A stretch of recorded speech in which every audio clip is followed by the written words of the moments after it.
This podcast is part of the Sports History Network, your headquarters for the yesteryear of your favorite sport. You can learn more at sportshistorynetwork.com.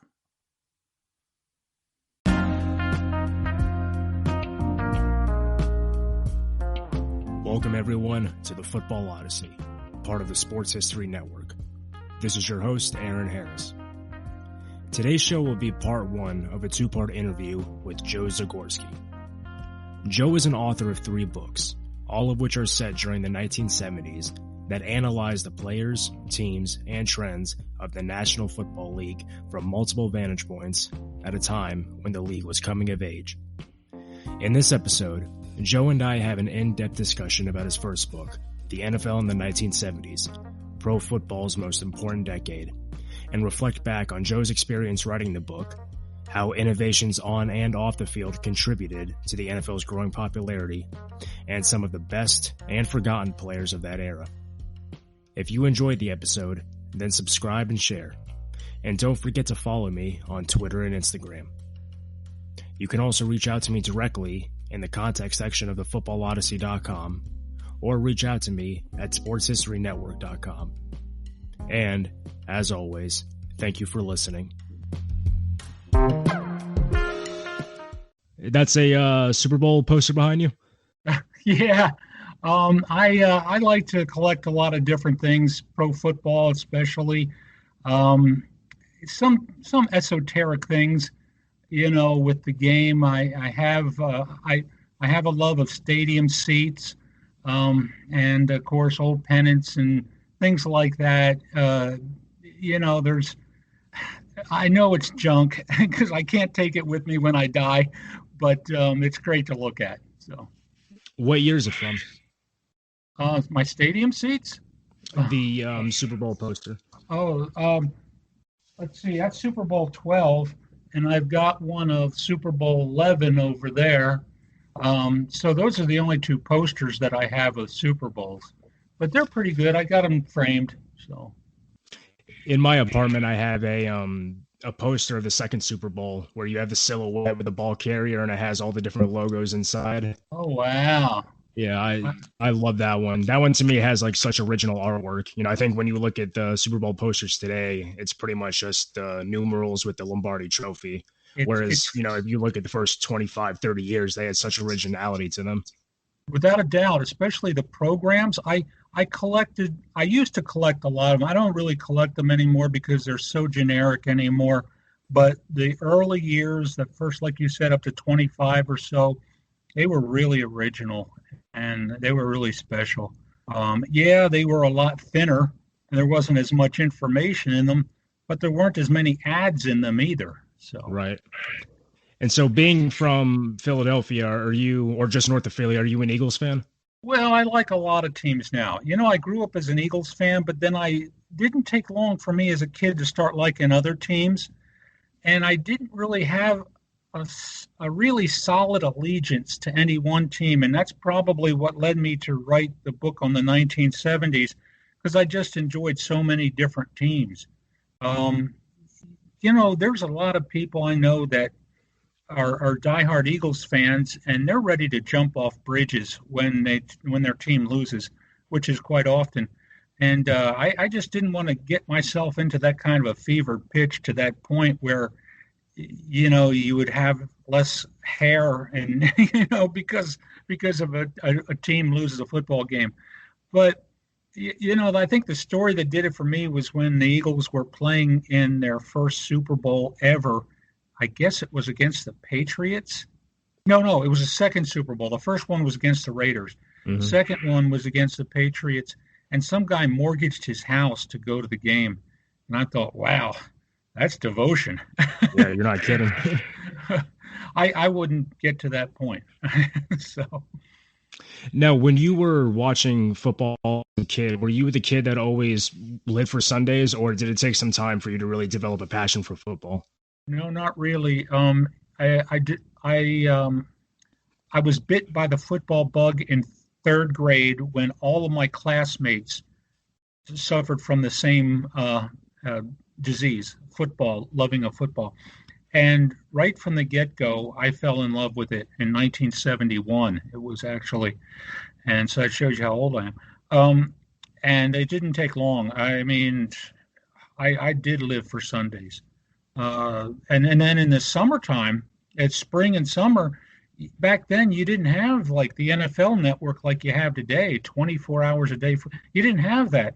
So you did have a separation of sports, and you either enjoyed baseball and basketball and hockey, whatever, but you knew that when August came around, it was going to be football time, and you started to see the football annuals on the magazine racks and stuff, and then you knew it was time, and it was something to look forward to. It does feel a little more cherished in the sense because when you have NFL Network and you have YouTube to be able to just do intake content all the time, it seems like it's long worth the wait whenever actually the season does roll around. Yeah, and there is like today there's no off season. 2 weeks after the Super Bowl, you've got the NFL Combine. Before you know it, you've got these pro days, and then you've got the draft. Then you've got mini camps. I mean, there almost isn't an off season. I talked to Terry Hanratty, who used to be a quarterback for the Steelers, and he told me that after the season was over, back in the 70s, if you weren't in a playoff game, your stuff was packed in your car after the final game because you were off heading to wherever you lived at and starting your next job, your second job, by that Monday morning, which is really incredible. I mean, and so today that the salaries are so much greater than those guys made in the 70s, astronomically so. But it's just a different game today than was back then. And when you were growing up, who were some of your favorite players? I actually start my first my first three I remember pretty well. One was Alan Page, the defensive tackle for the Vikings. Another one was Tom Woodashik, a running back for the Eagles, and Tim Rosevich, who played only a few years for the Eagles, and he went out to San Diego. Those are like my three favorite from the very, very beginning. But then I started to have other favorites, of course, your Staubachs, your Bradshaws, Fran Tarkington, guys like that. Not too many linemen, but then I started to like wide receivers, and then I started to like defensive backs as well. So, and I can't list too many offensive guards that I really like, although those are the guys that'll talk to you nowadays. So. Yeah, the linemen always seem to get the short end of the stick in terms of the popularity vote. Oh, yeah, without a doubt. And you mentioned Tim Rosevich. Wasn't he the subject of an NFL Films special, the New Breed? Yes. I remember watching that, and I thought that was an interesting video they shot of him, because it's always interesting to see how some guys, especially in that era of the NFL, kind of broke the mold of what used to be kind of like the crew cut, clean living guys. And he was an interesting guy to follow for that portion of the video. Without a doubt, the 1970s was considered the me decade, and that's when that all started to come about. Tim unfortunately passed away. I think it was just a couple of years ago, but he was unique, but he wasn't that unique because a lot of guys were like him in the 70s. Some of them really got lambasted by their coaches for being outwardish and stuff. The guy that I'm writing my fourth book on, Bill Bradley, who played safety for the Eagles, he got a lot of flack from wearing his hair really long and having a mustache. And, and back in that, today it's no big deal, but back at that time, if you had a coach that cared about stuff like that, they could make your life not too pleasant. But he told me, I've never known where somebody's hairstyle won a game or lost a game for a team. And he's right. That's why I like John Madden so much. He had 3 rules. He didn't care about what a player looked like. He said the 3 rules: be on time for all the meetings, pay attention at all the meetings, and play like hell on Sunday. Those were his 3 rules. Right. I mean, the only time I can imagine long hair costing you a game is if someone pulls it right before you reach the goal line. But aside from that, yeah, you kind of think, what's the big issue with having that kind of hair? And then that personality type kind of, you hear kind of both ends of the spectrum. You get guys like maybe Dwayne Thomas, who I guess never really kind of reached his full potential because he was the hyper individualistic type of guy. Whereas others, I think, maybe met coaches halfway. And that was the key. Back in that time, you didn't know how far you could push the envelope because this was something new. The 60s didn't really have a whole, even though it's a society, you had a lot of people growing their hair long. Pro football didn't really happen until the early 70s, maybe the late 60s, early 70s. And then every coach had to adjust to it in his own way. Like I said, John Madden had no problems, but you had other coaches that did have problems. And sometimes they would play politics with that. Tom Landry, he would let some players have a beard and a mustache, but with others, like Thomas Henderson, he would tell them to shave his beard and mustache. It was like they were playing mind games with some of these guys. And, that was unfortunate because it was a sign of the times. You look at 80s, 90s, and beyond, there's not a coach in the league that says anything about a guy's hairstyle anymore. I don't think, without getting a lot of flack from the public, that's for sure. Definitely. And before we go into the subject of your books, can you give me a little bit of background about you as a writer? Did you enjoy writing as a kid? Did you always want to write books in your youth? I didn't enjoy it as a kid. I went to a Catholic school and I was forced to write. And in fact, one of my English teachers, who I'm actually Facebook friends with today, I'm talking years ago, she made me stay after school for like a whole semester. And my mother let her do it, let her make me stay after school and work on writing. And I guess she might have saw something, I don't know, but I looked at it as a punishment. And so I never really enjoyed it. Yeah, I wrote for the school newspaper when I was in high school, but I didn't think much of it. And then later on, I decided to try and see if I could make a career of it at a couple of newspapers that were near my hometown. And I did okay, but I realized that it wasn't going to be lucrative enough. I worked as a sports writer and an editor for about 6 years. But I always kept writing to some degree. And then finally one day I decided, I'm going to write a book. But I didn't have any publishers. I didn't have any, but I knew I was going to write it on the 70s. So I started writing, blah, blah, blah. And I became a member of the Pro Football Researchers Association many years ago. And one day at a convention of theirs, there was a publisher there, and I talked to them, and they were talking to me, and they asked me what I was working on. I said, I'm working on a book on the 70s. I was pretending like I actually was writing a book, like I was actually a professional writer, which was anything but the truth. And they said, well, we just published a book on the 70s in baseball. Would love to see what you have. So I sent them a few chapters, and a few weeks later, they sent me a letter saying, we'd like to publish your book. I'm thinking, wow, all right. I didn't even have an agent, so this is great. So I decided, I did very naively, I signed the contract, didn't realize that I was only going to make about $3.60 for every book that I sold, enough for a Happy Meal. And why do they call it Happy Meals anyway? Why don't they call it a depressed meal or something? I don't know.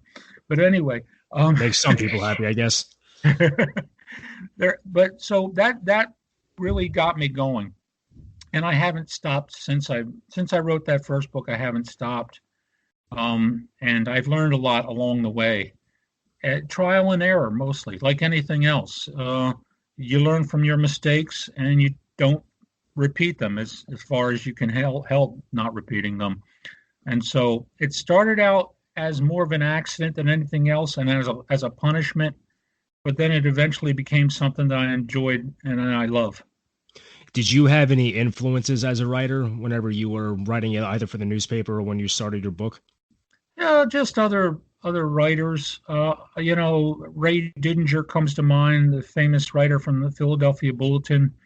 Vito Stellino from the Pittsburgh Post-Gazette. He was somebody I followed. But I also liked, people that wrote books, famous authors, Hemingway, Steinbeck, guys like that. I never certainly got to meet those guys, but they were a different type of writer, a different type of genre that is something that's a challenge, because I'm going to try, after I'm finished with my fourth book, I'm going to try to write a screenplay. And I've never done that before, but I'm just so curious to see if I could make it work. And so that's what I'm going to try to do. But I'd say, like, some of your basic local sports writers are guys that I looked up to. Yeah, it always seems that writing has that unique challenge where I think when all the possibilities are open, you kind of have a little bit of paralysis by analysis. You second guess everything you start, and then as you go along, you're like, is this good enough? And then you go in the middle, you think, okay, well, how do I know this is actually as good as I think it's like coming out to be? So I think as a writer, it definitely takes a little bit of that, kicking yourself to say you just have to push forward and do it. The first book I ever wrote, I proofread it 17 times. I mean, it took 6 years to write it, and I proofread it 17 times. And after it was published, I looked it over again, and I found error after error after error, and it needed an 18th proof. So you learn by your mistakes. And I learned, not my second book, my third book, I didn't make as many mistakes, but they're still there. And so that's why it's always good to have more than one set of eyes looking at stuff. So you're an author of 3 books, all of which are set directly or around the era of the 1970s.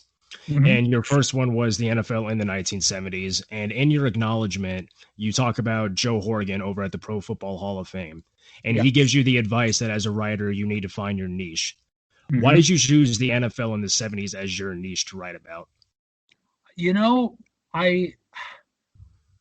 I knew that people had written about the 70s in the NFL before, but not in a comprehensive way, and not in a way. I mean, there's a book out, a really nice book out called The Super 70s, and it deals more with the stories of the players more so than a comprehensive look at the decade. And what I wanted to try to do was present something that would be used by researchers many years later, if they're interested in the 70s, to look at it from a year-by-year perspective to see what happened in every single year. So I separated each chapter as 1 year in that decade, so there's 10 chapters. I just thought that the 70s was what I knew most about, because I had grown up during it and that period, and I had paid the most attention to football during the 70s, at the chagrin of my school teachers, who didn't want me dreaming about, John Brockington running with the ball. They wanted me to pay attention on this science project or something, something other like that. So I knew enough about the 70s that I could write fairly well on it. And I just, even to this day, I enjoy watching those old films of the 70s. So I knew that was going to be the niche. There's some other periods in the NFL that I really like, but nothing does it for me like the 70s. And fortunately, still, not a whole lot, but some of those guys are still around. Now, sadly, they're passing on left and right, but some of them are still around, and I'm still able to talk to some of them. So that's important for me to interview them if I can, because I might be able to use their interviews down the road. Yeah, I mean, that's one of the best things about being a writer, is that you really never know what the information you obtain now could be useful for either the project you're working on, or what it could be used for maybe for your next book or whatever the project may be. That's true. And now in the book, you do a year-by-year breakdown, as you pointed out, and you have a lot about different teams, different players, different coaches.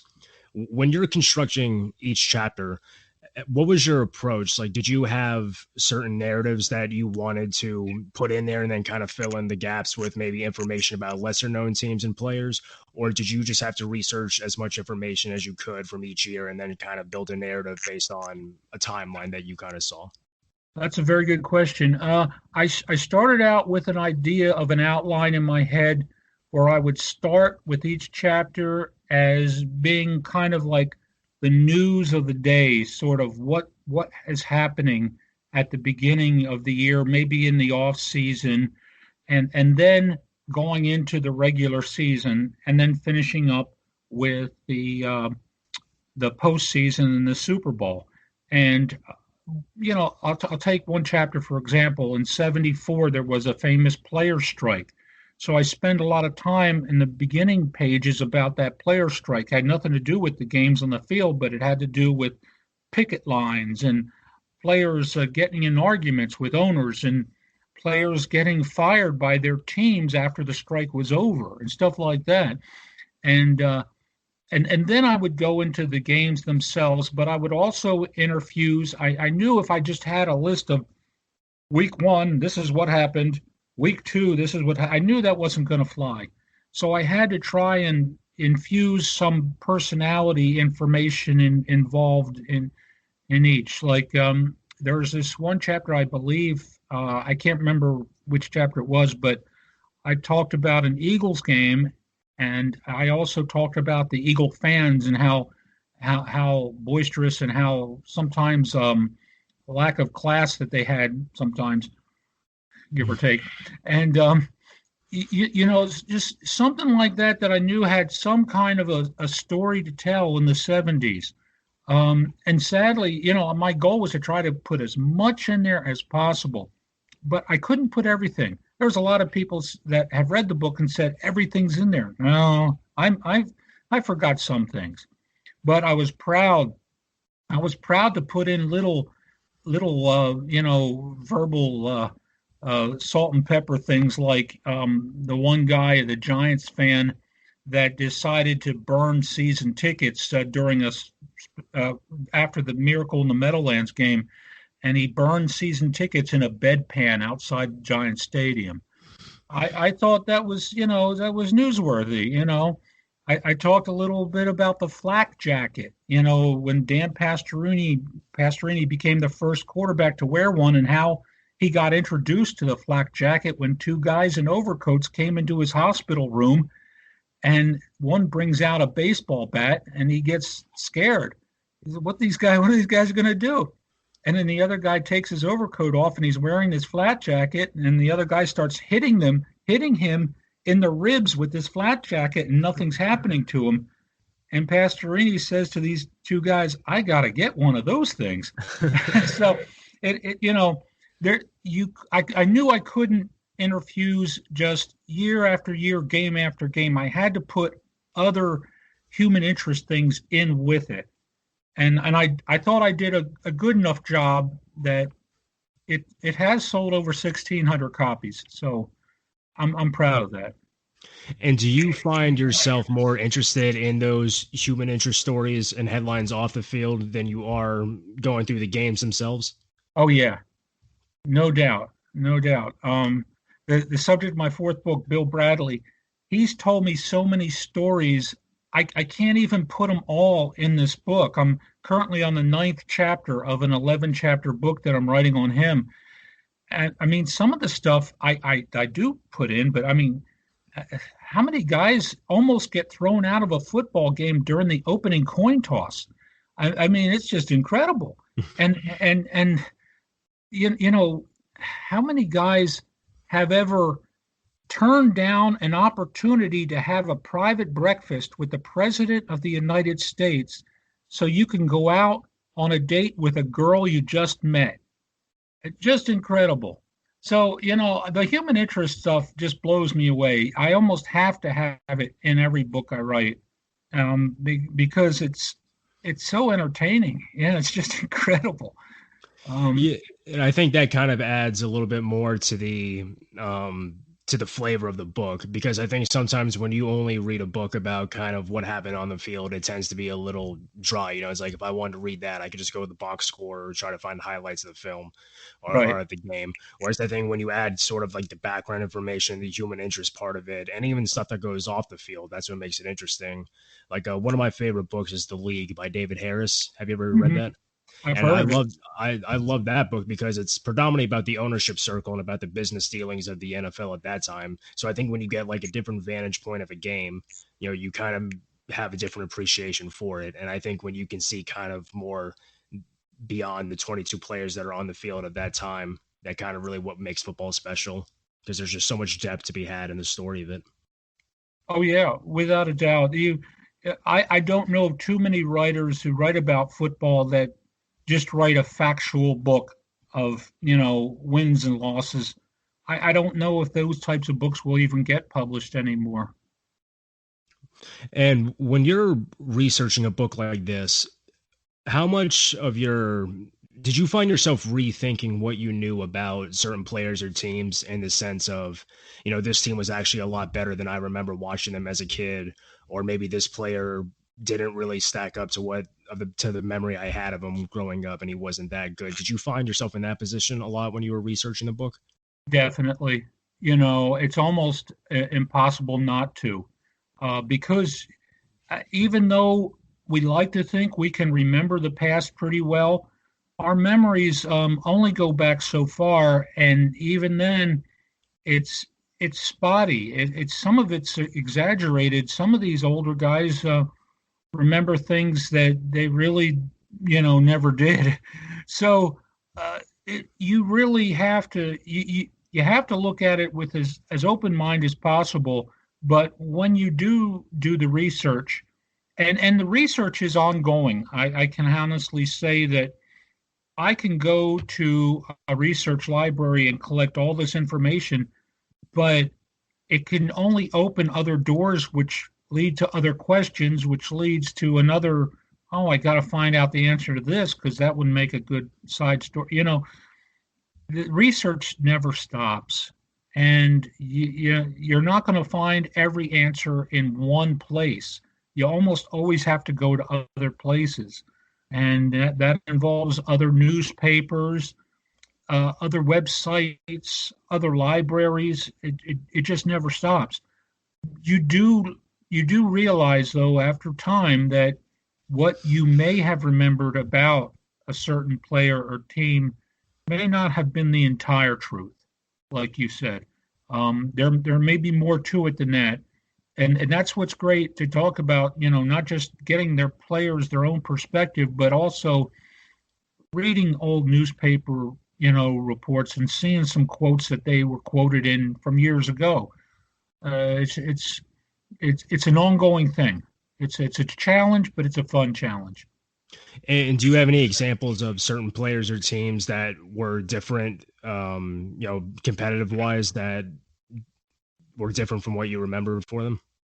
Yeah, there was a running back for the Bengals and the Oilers by the name of Fred Willis, and I knew that he one year he led the AFC in receiving as a running back, and I think he was the very first running back to ever lead a conference in receiving.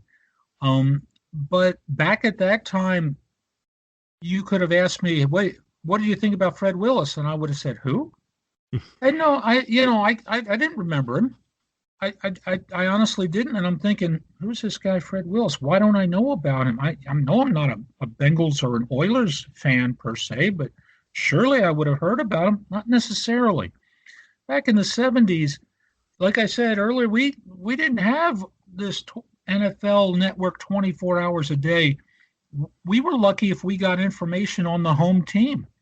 You weren't going to hear information about the Denver Broncos or, the San Francisco 49ers. You're going to hear information about the Philadelphia Eagles and maybe some of their local rivals or the Giants or maybe the Jets. But so it was kind of a surprise to me to think, Joe, you don't know everything because you didn't know Fred Willis. And here he was leading a conference in receiving and you didn't know about it. What's wrong with you? So I did get my eyes open by doing research. And when you were at that age, did you predominantly get those sort of information about other teams from like This Week in Pro Football and programs like that? We had one television in our household. We got 7 channels, 3 VHF, 3 UHF, and 1 PBS. And I had 2 sisters. So there was an ongoing fight in my house for the use of that television set. especially on Sunday afternoon, Saturday afternoons, Sunday afternoons, and Monday nights. That's when there was fighting. Fortunately, NFL Films was smart enough to realize that they didn't want all that bloodletting in our household to go on throughout the week, so they put the NFL game of the week and This Week in the NFL on late Thursday evenings when both my sisters were already in bed. So that was fortunate. But I still had another fight on Monday nights with my own parents who wouldn't let me stay up past halftime to watch Monday Night Football past the halftime highlights. Oh, that was another fight. But anyway, another way that I found out information was through Football Digest. If I didn't have a subscription through Football Digest once a month, I don't know what I'd do. It's almost like people who abuse opiates today. Back in the 70s, I needed my Football Digest.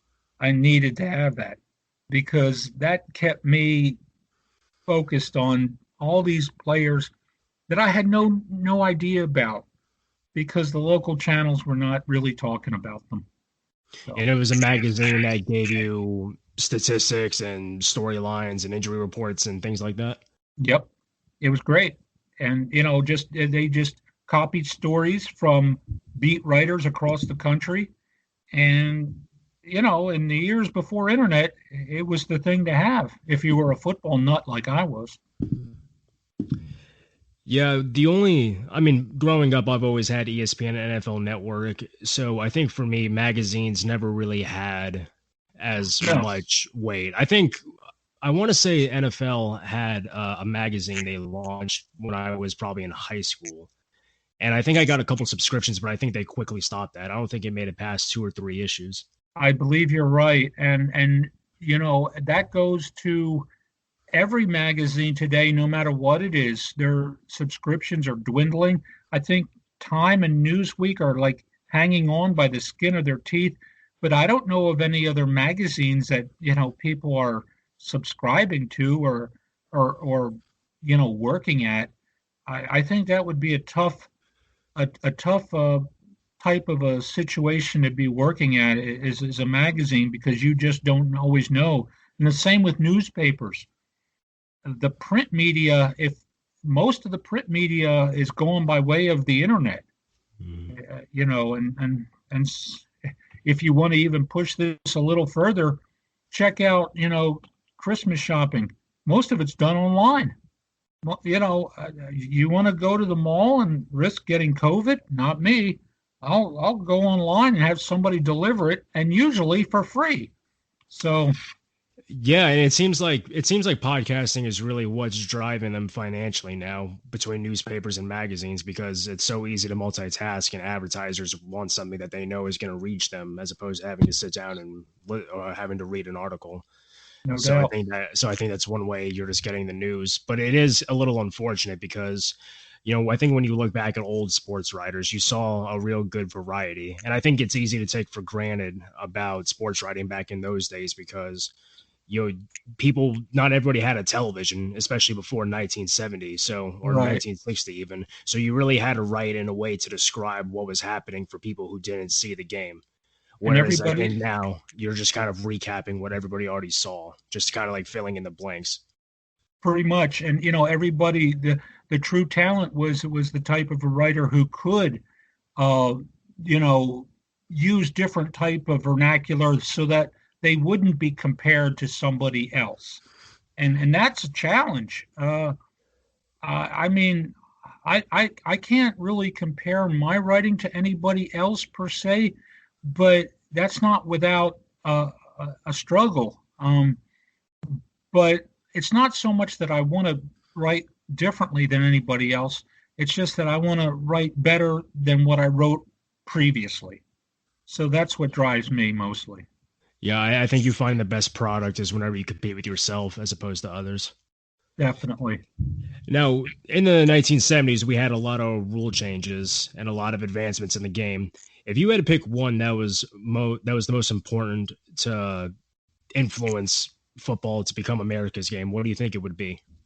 The most important rule change, I'll say the most long-lasting one occurred in 1978, And there were several that year.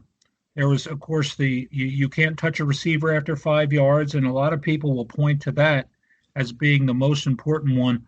I'll disagree, and I'll say the most important one was the one where the offensive linemen were allowed to extend their hands and their arms and grasp the jerseys of the defending linemen, because basically what it allowed was legalized holding. Back in that era, in the early 70s, a holding penalty was 15 yards. It was the same as a unsportsmanlike conduct penalty is today.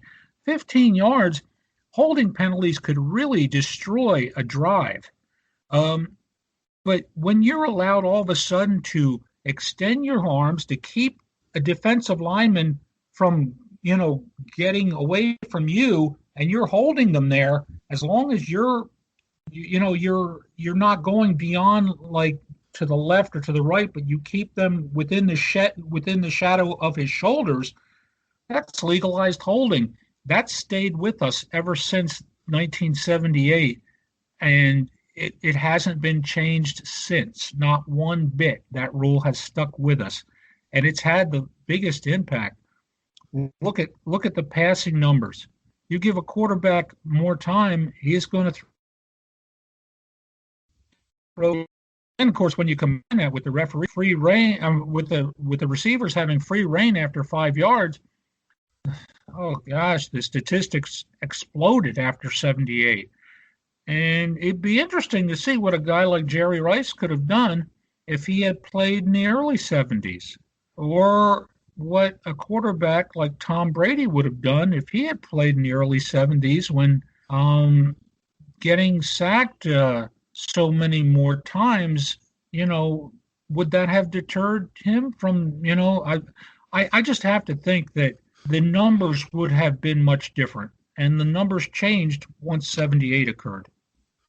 And I think that rule change kind of highlights why it's so hard to compare people at different positions from different eras.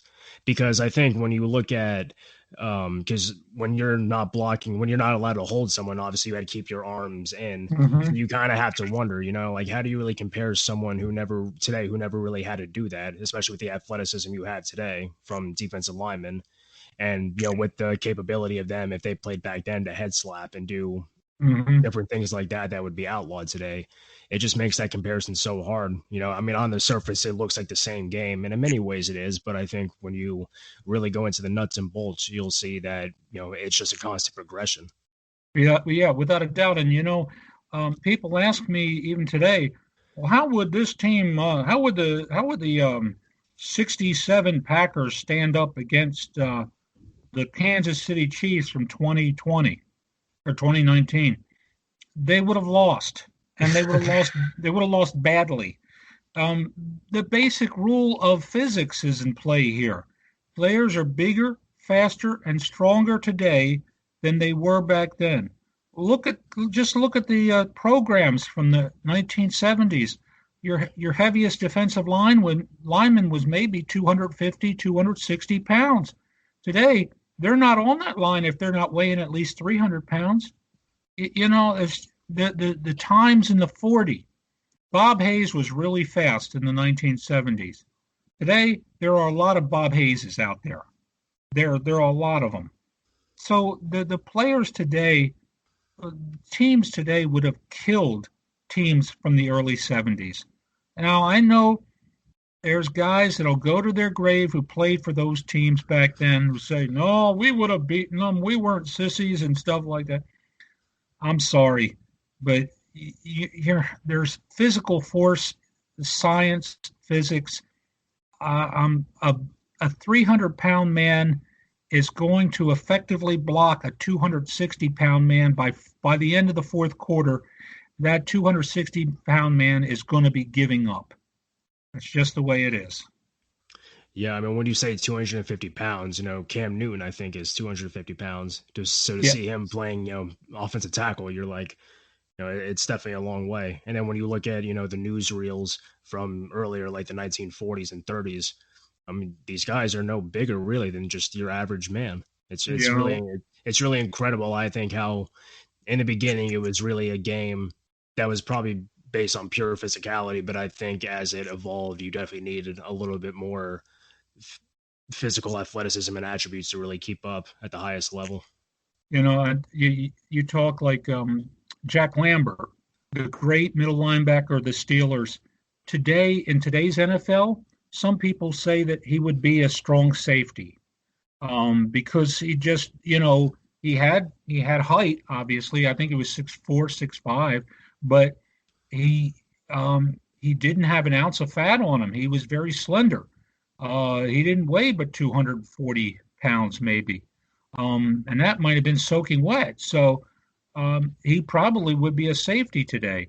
I remember I was talking to Phil Villapiano, who played for the Raiders.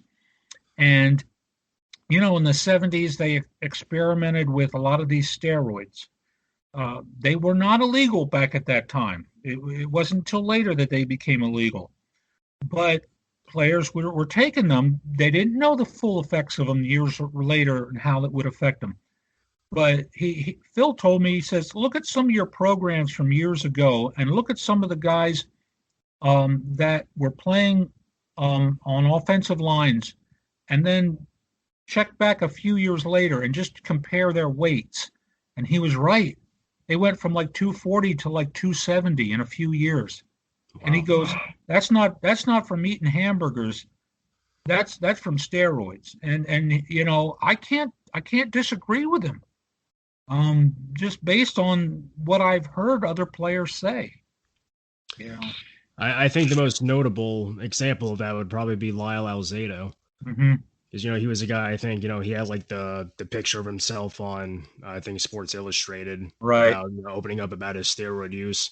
But I think, it seems that when it comes to steroid talks, baseball pretty much takes that conversation and owns it. But that's not something I think that's talked a lot about in that era of the NFL. But when you bring up a guy like Jack Lambert, who didn't have an ounce of body fat, and a guy who was 6'4", because I think even people back in that day questioned, could you be a middle linebacker? Because to that point, middle linebackers were kind of, shorter, stockier guys.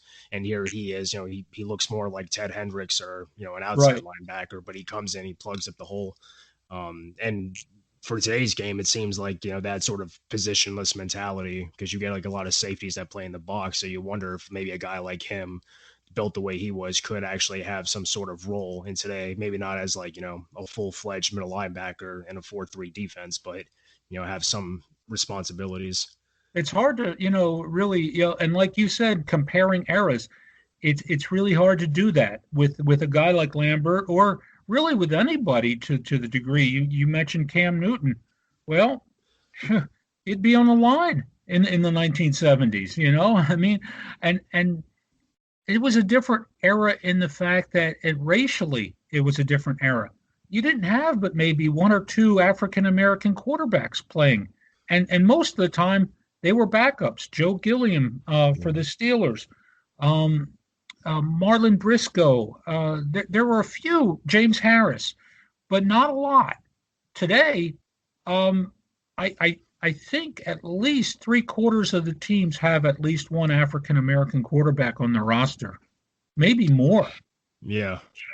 And I think, too, you're seeing kind of how the style matches, too, in terms of, being able to run, these pistol formation, read option sets. I think you're seeing kind of like how the game, football has a weird way about it, because I think it's definitely a game that's been able to adapt with changing times. It's been able to retain audiences everywhere because of its ability to adapt. It's like you watch a game from like the 1970s, it's not going to resonate the same way if you weren't alive from that era. Someone like me can take an interest of it because that's, I'm interested in football history and football in all forms. But I think when you see like, like two split backs and doing a sweep isn't going to be the same excitement as you see someone spreading out 5 wide receivers and then doing a jet sweep and all these different kinds of motions and really just these complex games that we have going on. So I think in that sense, football really has that advantage over other sports and being able to strategically and, player-wise keep up with everything that's changed. And that's Don Shula, the late Don Shula. He was on the competition committee for a long time, and he fought the changes. He he adamantly tried to fight against the changes. He wanted the game to stay the same. But eventually he relented because he realized that he wasn't going to win this fight forever. And so he gave in, and hence the rule changes of 78. And the offense has opened up. And we, like you said, we've seen a progression. Coaches are great copycats, and if something works, they're gonna copy it. And athleticism is almost everything in today's game of football. I don't care what a person looks like. If they're faster, quicker, more mobile, they're going to get the job, and they're going to help the team win. There's the stationary quarterback, the guys who stay back in the pocket, your guys like Drew Brees and Tom Brady. I think they're a dying breed in a lot of aspects. I think you're going to have to see more running quarterbacks because the pocket doesn't stay safe that much longer anymore. It just doesn't. Yeah, or if anything, at least have quarterbacks that can roll out. Maybe not guys that can take off downfield, but that have mobility, because it seems that for a while, the defensive end position was kind of the big payday position that you wanted to be able to get off the edge. But now with quarterbacks that are so mobile, that can take off and run, you want guys that can clog up the middle and kind of keep people in the pocket but uncomfortable. That's true. It's the game strategy has not soured in the last several generations. It's gotten better. It's gotten more strategic. I went to a convention, a Pro Football Researchers Association convention, and it was held several years ago at the Cleveland Browns practice facility. And I forget the town in Ohio, but it was near Cleveland, and it was where they practiced at. And they put us in this auditorium where the team goes, and they had all these plays listed on this big white board. And I'm thinking, how are you going to remember all these plays? I mean, it's not like 29 toss sweep. It's like all kinds of different vernacular. And I'm thinking, the era of the dumb football player is over. You gotta be smart to be able to understand these different types of, not just understand them, but memorize them. Mm-hmm. So today's player, they're a special breed. And now I was talking about positions in the era of the 70s. Obviously, there's a lot of Hall of Famers that come across multiple positions for that era. But if you think that there was one position that was in its golden age during the 70s, what do you think it would be? Ooh, that's a good question. Well, I know the 70s was probably one of the last decades that we ever saw a fullback anymore, pretty much, with the intention of actually blocking for a halfback. So I don't know if that would be rank as a golden era, but it was the last decade that I remember seeing regular fullbacks on every team. I'll have to say quarterback, and I know a lot of people say, well, there's been a lot of great quarterbacks since then. True, there have been, but here is just a listing of some of the quarterbacks in the 70s. Bob Greasy, Fran Tarkenton, Ken Stabler, Burt Jones, Terry Bradshaw, Roger Staubach,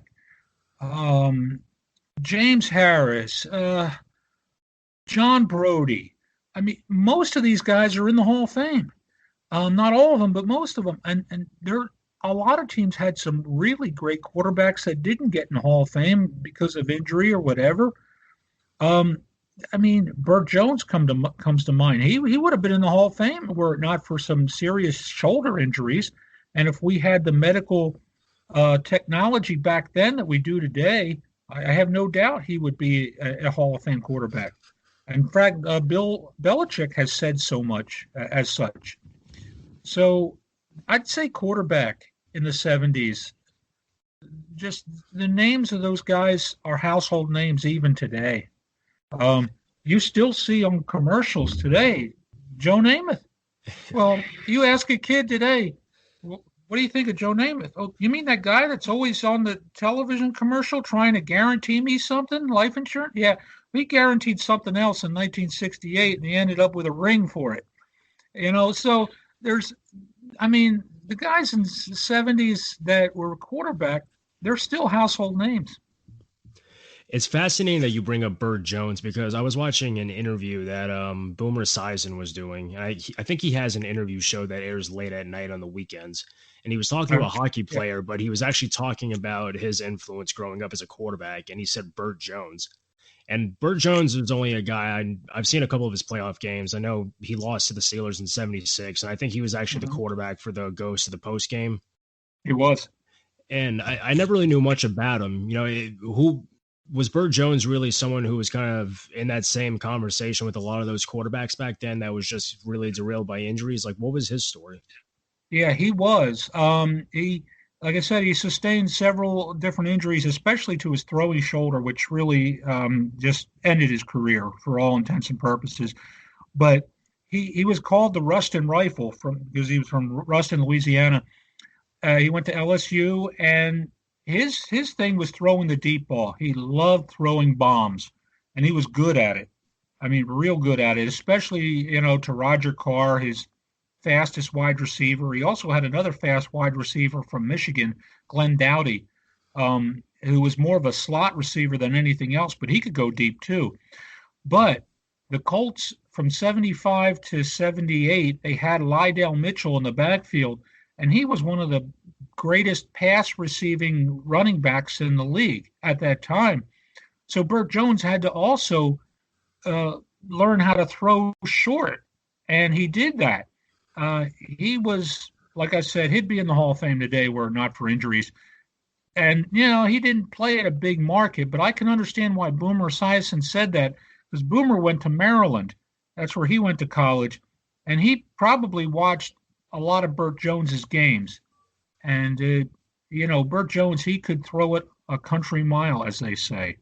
And plus, he was a running quarterback, too. And that's probably what didn't help him any injury-wise, because he wasn't afraid to tuck it in and run with it.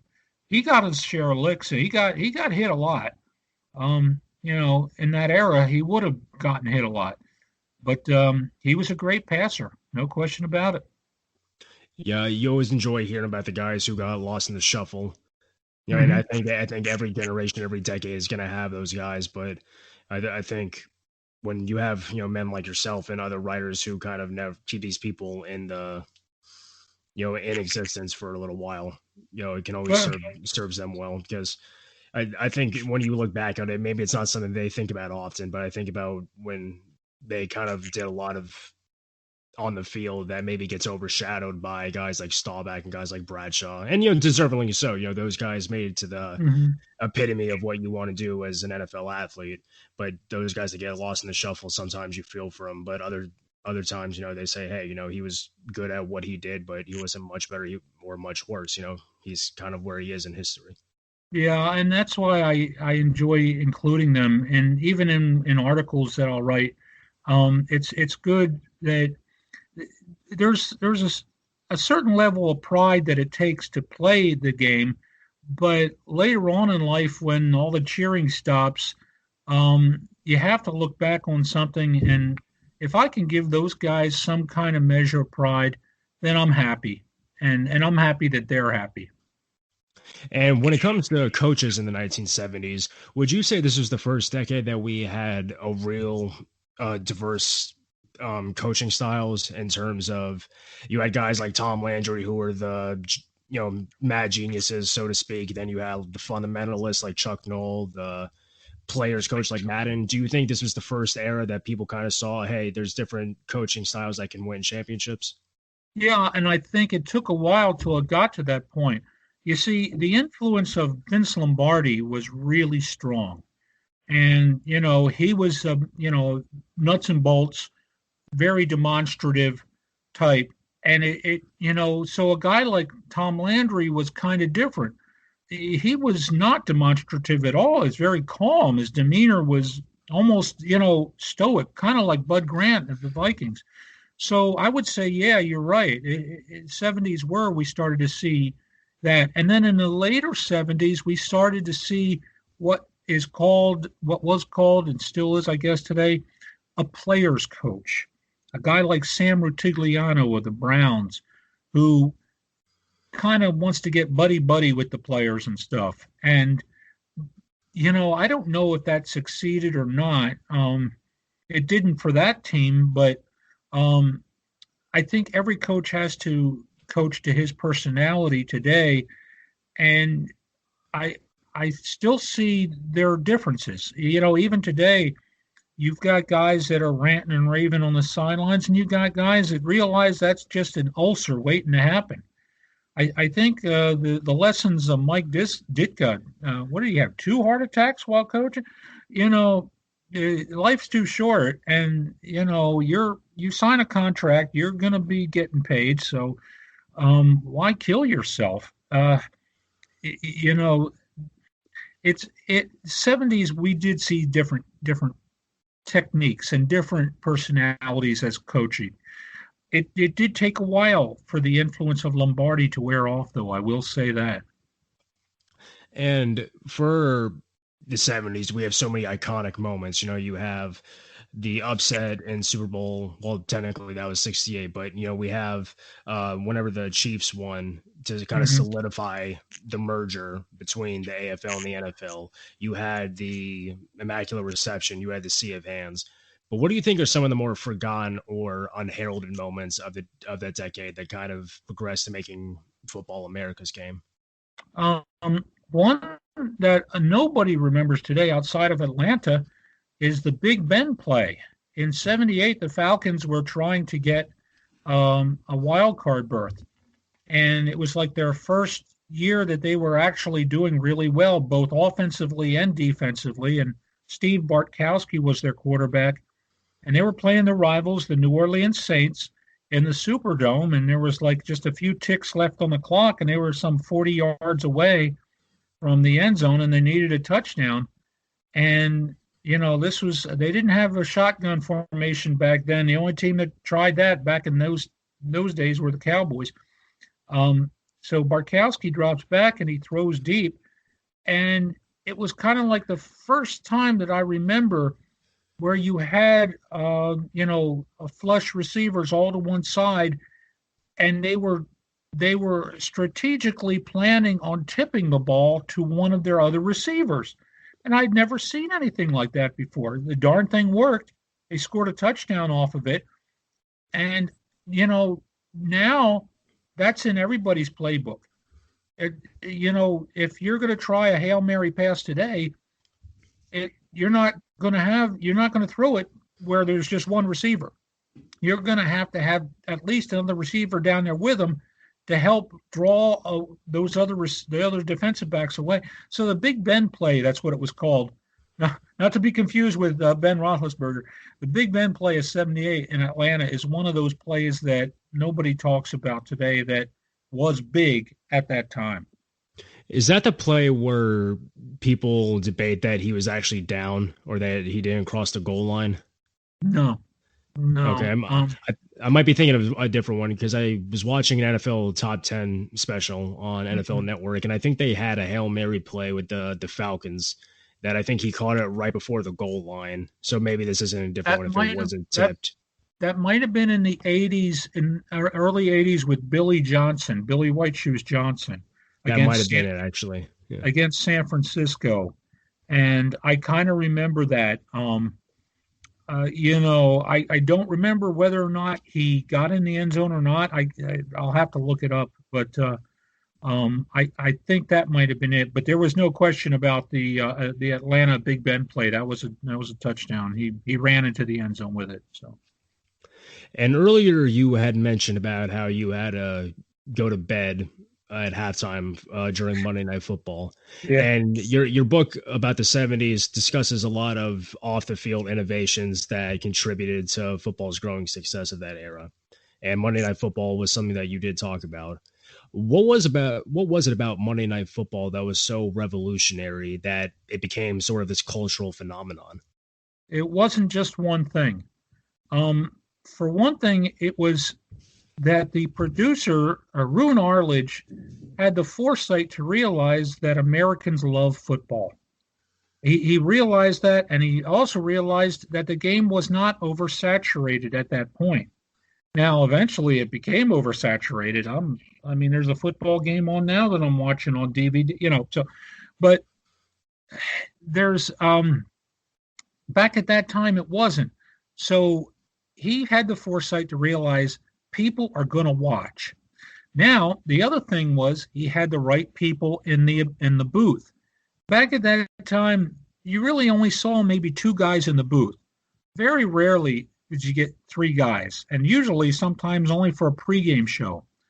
But starting with Monday Night Football, you had Howard Cosell, you had Dandy Don Meredith, and you had Keith Jackson. That was the first year. Or the second year, Frank Gifford took over for Keith Jackson. Those three really formed the backbone of Monday Night Football for a number of years because they played off of each other so well. Each one had a role. You knew that Howard was going to talk down to people across the country, and you loved it. And because people were, yelling, and some people would turn the sound down and turn on the radio broadcast of the, but I love listening to Howard talk about people, and talk about how smart he was and how unsmart you were and stuff like that. And then you had, Frank Gifford, he was doing the play-by-play. And then you had this country guy, Don Meredith, who would kind of make fun of Howard without Howard even realizing that he was making fun of Howard, and it was just a joy to watch. And, of course, I understand what my parents' role was. They didn't care about that. They just wanted me to wake up in enough time to go to school the next day. But looking back on it, they were some great memories. So even if you weren't into football, you could at least go there for the comedy of the commentators. I thought so. Now my sisters didn't think so. They wanted to watch Rhoda or something else. But, that's, it took a while for females. Oh God, I'm going to get in trouble now. It took a while for females to start to fall in love with football. They have done so now. Believe me, a lot of women love football today, and you'll see a lot of women wearing their team's gear because they have gear just for women, and NFL Properties sells it. So, well, I think a big thing of that too was that it wasn't really marketed towards them in the beginning. No, Now you see commercials in which you have women that have the attire on, whereas exactly. back then I don't think that the NFL PR marketing department really ever targeted them specifically. They didn't. Not at first. It took a while. It really took a while. And finally they got to the realization that women wanted to be with their husbands, and the way that they'd be with their husbands is in front of the television on Monday Night Football. So they eventually developed an interest in the game. Yeah, I mean, what better way to spend a romantic Monday night than with Howard Cosell? Howard, obviously I've never listened to him live. Like I hear a lot of people have so many different opinions of him, and it's usually they love him or they hate him.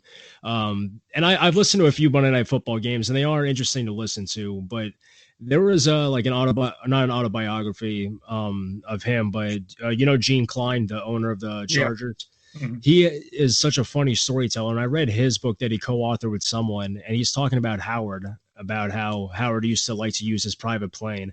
And that they were on their way. He was on his way to talk to Pete Rozelle after the Chargers got caught like in an amphetamine scheme whenever the doctor was writing prescriptions to the players.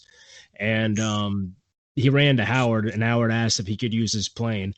And, Gene had no patience for him that day. He's like, sorry, Howard, we don't have enough oxygen on the plane for you. Yeah.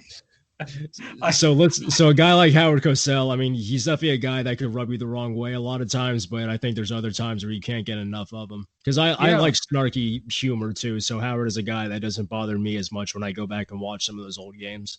There was, I think it was in Denver, Colorado. It was on a Monday Night Football game, and they had a contest in a bar in Denver, Colorado, where when Howard would come, you would put money into a hat, and and whoever picked the right person, that person would get the opportunity to throw a brick at the screen at Howard Cosell when he came on the air.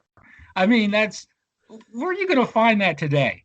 I mean, it's just incredible. So, and like, it's funny for me too, because the person that I probably most remember in my time, because I mean, we've had primetime football since I've been born, and it's been on, 4 nights out of the week at least. And John Madden was kind of at the end of his career by the time I started watching. But for me, my favorite was always John Gruden and Mike Tirico on Monday Night Football. Yeah. Zagorski was in there for a little while, but John was he's such a football nerd, obviously, and he never really dumbed it down for anybody. It was almost like he was just watching it at home with Mike Tirico. And it was always like, oh, they're running the spider too. Why banana right here, Mike? And it was like, what? It's funny, and he would say stuff like, anything can happen on any given Sunday, especially on Monday night. So he would give you like these sort of like these aphorisms that don't make much sense, or they do make sense, but the average fan is going to know it. And it was just funny. So even if I wasn't interested in the game that was being played on Monday night, I always tuned in just to hear what John Gruden was going to say. One of the reasons why I like John Gruden so much, I'm kind of like you. I was happy for the Raiders when he left to go coach them, but I wasn't happy for America because they lost out on a great color analyst. Yeah, it seems like he's a guy that if he decided to stay in the booth, he would have been definitely an all-time great. Without a doubt. Now, in terms of kind of like celebrities, you talk about how athletes of that time were doing a lot of national endorsements. Like you had O.J. Simpson doing the Hertz commercial, and then you had Joe Green with a Coke. Do you think this was the first era that you had the sort of national celebrity status for NFL athletes? I do, and that's because of television. In previous decades, it was print media, it was magazine advertisements, newspaper advertisements, and radio. But on television in the 70s, that's when you started to see it, and lots of it. And there wasn't a thing that Joe Namath wouldn't endorse. He endorsed everything. I mean, the popcorn, he's endorsing life insurance now. I mean, he endorsed pantyhose, for crying out loud. I mean, the guy endorsed everything. And eventually you got to a point where O.J. Simpson, he was beloved. Before what happened to him later, he was beloved by Americans all across. It didn't matter what your skin tone was. Everyone loved OJ. I can imagine how tough it might have been for O.J. Simpson at that time, because he couldn't go anywhere without being noticed. And I'm not saying he was a great actor. He was in several films, the Top Gun films or whatever. I forget, the Naked Gun or something like that. But, you knew that there was something more to him than just football. There was, he was going to be a national figure. Now, unfortunately, it ended really sadly for him, but,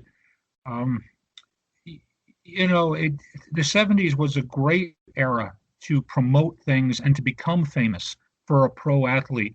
Your average run-of-the-mill athletes that are languishing on the offensive line, they weren't going to get a lot of television commercial deals, but your superstars did, and they helped to grow the game. In terms of the innovations on and off the field, do you think the innovations on the field outweigh what was done off the field, or vice versa, in terms of making the NFL what it is today, or what it was by the end of 1970? That's a very good question. I don't know the answer to that, because the innovations off the field have certainly had the intent of making the game more exciting, but the players on the field have really just shown how great they are. So I would have to say maybe the innovations as far as the changing of the rules probably did more, but not much more. I think the players on the field did a lot by their own abilities, but just given a chance for a wide receiver to have more yardage, and giving a quarterback more time, that did so much.